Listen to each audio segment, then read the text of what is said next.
हम शिक्षक हैं भाई साहब, इस देश का भविष्य लिखा करते हैं, इस देश का भविष्य लिखा करते हैं। हम शिक्षक हैं भाई साहब, इस देश का भविष्य लिखा करते हैं और इन प्यारे बच्चों के सिर्फ सम्मान में ही लिखा करते हैं, सिर्फ सम्मान में ही लिखा करते हैं।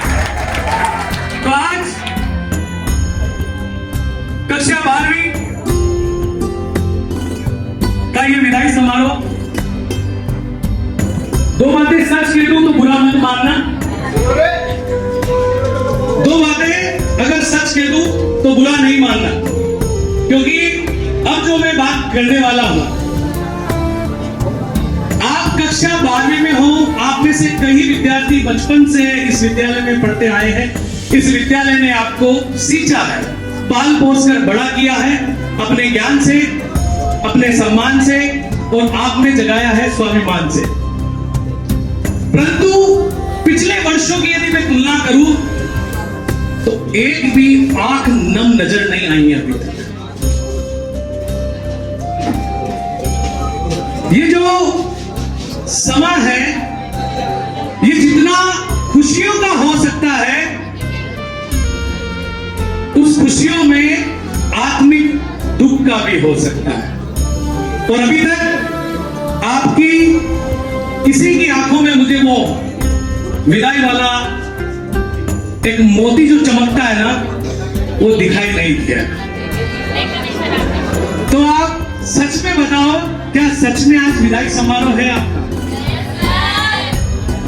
तो जिन बच्चों से उम्मीद थी कि ये बच्चे आकर यहां पर अपनी बात रखेंगे, इस समाज को जो सम्मान वो आगे देने वाले हैं, और जिस समाज को हम तैयार करते हैं, वो समाज क्या उस विदाई के लिए तैयार है?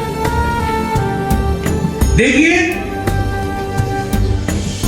इत्र, मित्र, चित्र और चरित्र, इत्र, मित्र, चित्र और चरित्र किसी के परिचय के मोहताज नहीं होते हैं। ये चारों अपना परिचय स्वयं देते हैं।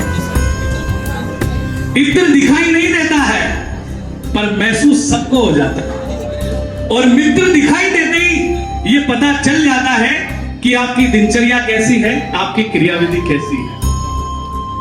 और चित्र तो आप देख ही रहे हैं, जो बोला नहीं करते हैं, परंतु वो बनावट ही बता देती है कि वो क्या दर्शाना चाह रहे हैं।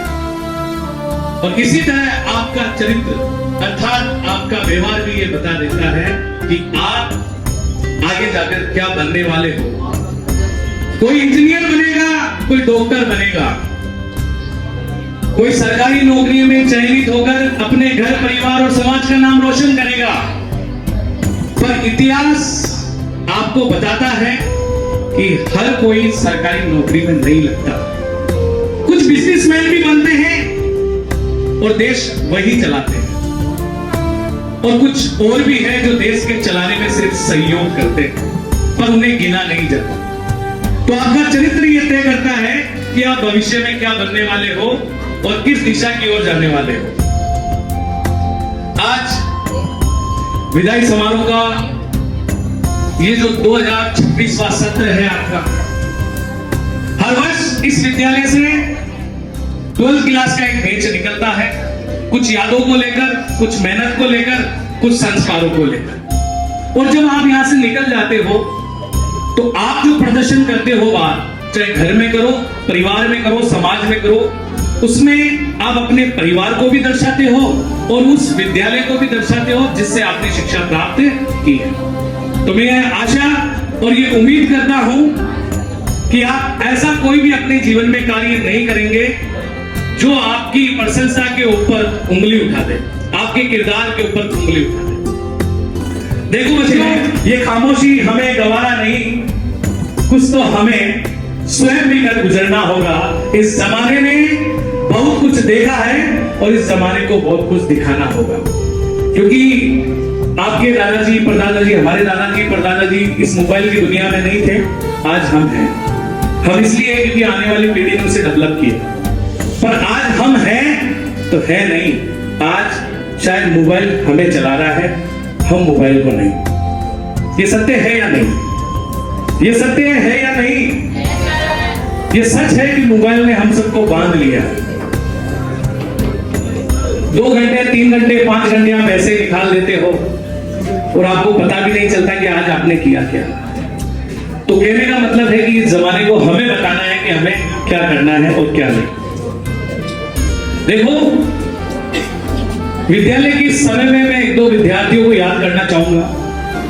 कुछ बच्चे ऐसे हैं जो कभी डांट खाते ही नहीं। जैसे भी एक बच्चा था यशवर्धन, एक बच्चा था मोहित, और जहां जहां मेरा पीरियड लगता है तो वहां के नाम ले रहा हूं। प्रत्येक क्लास में ऐसे बच्चे होते हैं जो अपने जीवन काल में डांट नहीं खाते, सिंसियरिटी की मिसाल बनते हैं। कि कुछ बच्चे ऐसे हैं जो डांट खाते ही नहीं, और कुछ ऐसे हैं जो डांट के सिवा कुछ खाते ही नहीं, जिनको खाना ही डांट है।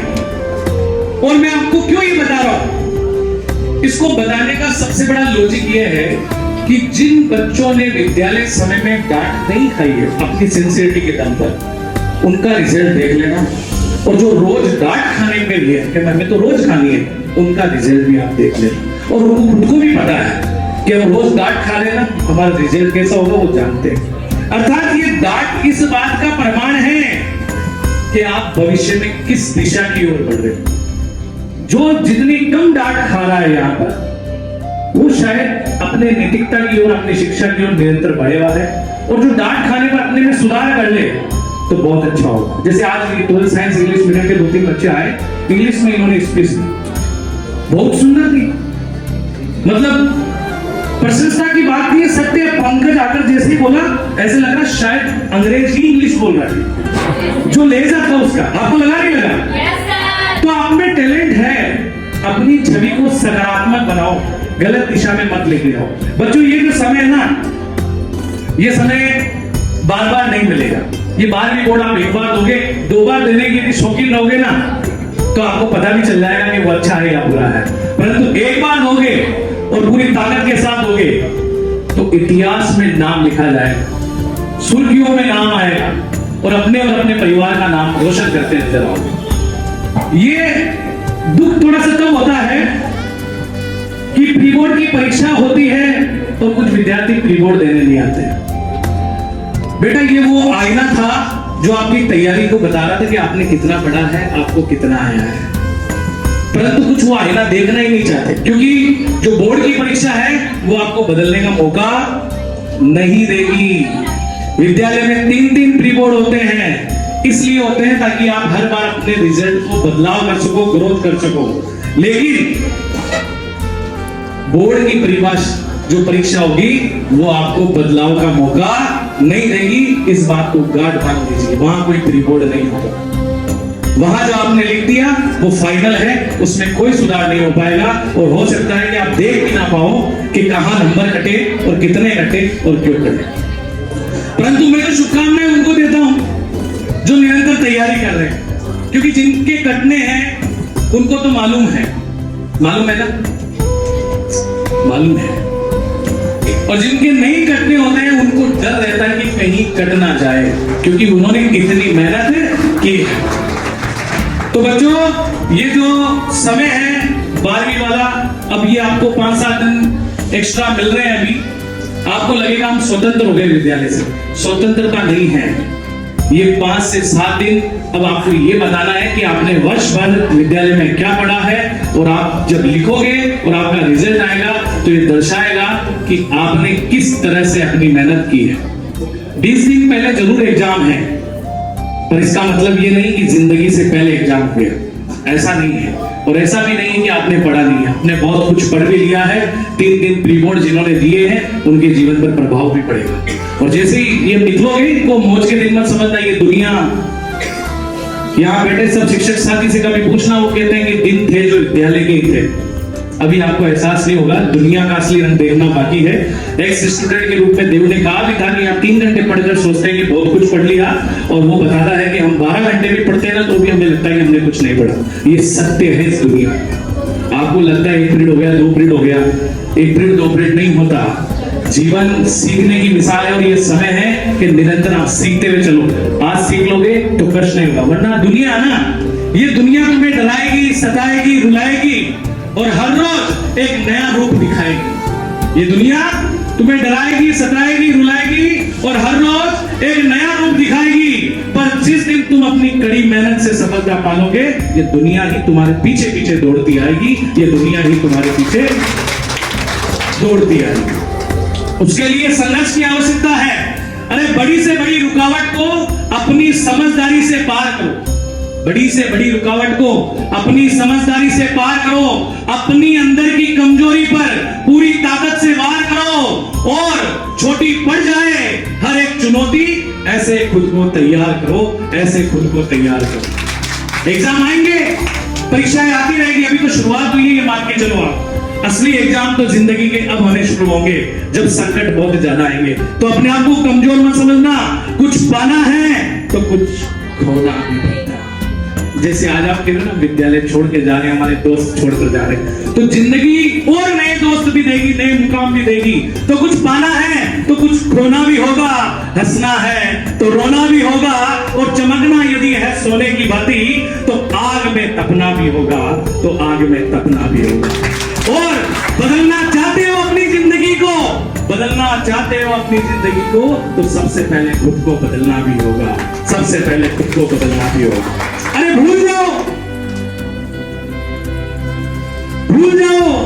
बस एक बात को याद रखो, ये जो समय उसके लिए कह रहा हूं कि अरे भूल जाओ, बस एक बात को याद रखो, सबसे पहले अपना काम, बाकी सब बाद में रखो, बाकी सब बाद में रखो। अभी आपका काम सिर्फ पढ़ना है, परीक्षा की तैयारी करना है, शादी में जा रहे हैं, वहां घूम रहे हैं, कोई तीर्थ यात्रा पे निकल गया है, ये अवस्था नहीं है, ये समय नहीं है वहां जाने के लिए। ये समय अभी सिर्फ पढ़ने का है, अपने काम को रखने का है। अपने काम के ऊपर ध्यान दो, क्योंकि आज अंधियारा है, क्यों भरोसा, आज अंधियारा है तो कल उजाला भी होगा, आज अंधियारा है तो कल उजाला भी होगा, और कोशिश करोगे तो नाम बुलंदियों पर तुम्हारा भी होगा, नाम बुलंदियों पर तुम्हारा भी होगा। और मैंने कहा था, ये मोबाइल जिसने आपको बांध रखा है, इस मोबाइल को थोड़ा सा छोड़ दो, ये तो नहीं कहूंगा तोड़ दो क्योंकि कीमती है, पर छोड़ दो इस समय, इस मोबाइल को छोड़ दो, क्योंकि बांध कर रखे अपने पांव को जंजीर से। ये मोबाइल ही है जो आपको कुछ करने नहीं दे रहा है, ना खेलने देता है ढंग से, ना पढ़ने देता है। तो बांध कर रखे अपने पांव को जंजीर से, तोड़ना सारी हदों को, सीखो बहते नीर से, ऐसी कोशिश करो कि जो चाहे वो मिल जाए, और जो ना मिल सको तो छीन लो तकदीर से, तो छीन लो तकदीर से। अपनी मेहनत को इतनी मजबूती के साथ, तैयारी के साथ इतनी जबरदस्त करो कि आपको नहीं भी मिल रहा है ना, तो भी खुद चलकर आएगा, आपको देना ही पड़ेगा। इस प्रकार की अपनी मेहनत को अपने मन में सजो लो। ये समय आपको ज्यादा मौका नहीं देने वाला है, सिर्फ 2 मिनट और लूंगा, चूहे मेरे भी कूद रहे हैं, आपके भी कूद रहे हैं। भावनाओं को समझता हूं, वरना समय में ज्यादा लेता। क्यों जी सर? हाँ, आपकी भावनाओं को समझ रहा हूं, लेकिन आज विदाई है, विदाई का अर्थ समझे, अपने माता पिता गुरुजनों का सम्मान करें जीवन में, और शिक्षा के उस क्षेत्र की ओर बढ़े जो मौका आपको दिया जा रहा है, तो आप उस तैयारी की ओर जाओगे, ऐसी मैं आशा करता हूं। और आपका यस और नो सुनना चाहूंगा बस, कि क्या आप तैयार हो? क्या आप तैयार हो इम्तिहान के लिए? क्या आप तैयार हो कुछ कर दिखाने के लिए? क्या आप तैयार हो परचम लहराने के लिए? क्या आप तैयार हो गुरु का मान बढ़ाने के लिए? क्या आप तैयार हो माता पिता को सम्मान दिलाने के लिए? क्या आप अखबार की सुर्खियों में छा जाओगे? क्या आप जीनियस के जीनियस बन के दिखाओगे? क्या आप जीनियस के जीनियस बन के दिखाओगे? और नगर में लगने वाले हर पोस्टर पर क्या आप ही नजर आओगे? क्या आप ही नजर आओगे? ये उत्सव, ये जज्बा अपने में जगाए रखना। पिछले 1 महीने से हम लगे हुए थे, अब 1 महीना आपके पास है। इस 1 महीने तक अपने जोश को ठंडा मत होने देना। आज सिर्फ एक मूल मंत्र दे रहा हूं आपको सफलता का, एक मूल मंत्र दे रहा हूं सफलता का, क्योंकि आप शिक्षा के क्षेत्र में हो, इसलिए सिर्फ एक मूल मंत्र, जो पढ़ेगा वो आगे बढ़ेगा, जो पढ़ेगा, जो पढ़ेगा, जो पढ़ेगा वो आगे बढ़ेगा। इस मंत्र को ध्यान रखे, याद रखे। हमारा रिजल्ट क्या रहा ये मत देखना, ये देखना कि मैंने पढ़ाई कितनी करी है। रिजल्ट अपने आप पता चल जाएगा कि क्या रहेगा। इसलिए जो पढ़ेगा वो बढ़ेगा। समय को ध्यान में रखते हुए, ठीक है सर, समय को ध्यान में रखते हुए इन्हीं शुभकामनाओं के साथ कि 12वीं बोर्ड की विदाई के साथ आप अपने जीवन में उन उज्जवल भविष्य को प्राप्त करो, उन मुकाम को प्राप्त करो जो आपके घर, परिवार और समाज को रोशन करेंगे। ऐसी मैं कामना करता हूं और इसी के साथ अपनी वाणी को विराम देता हूं।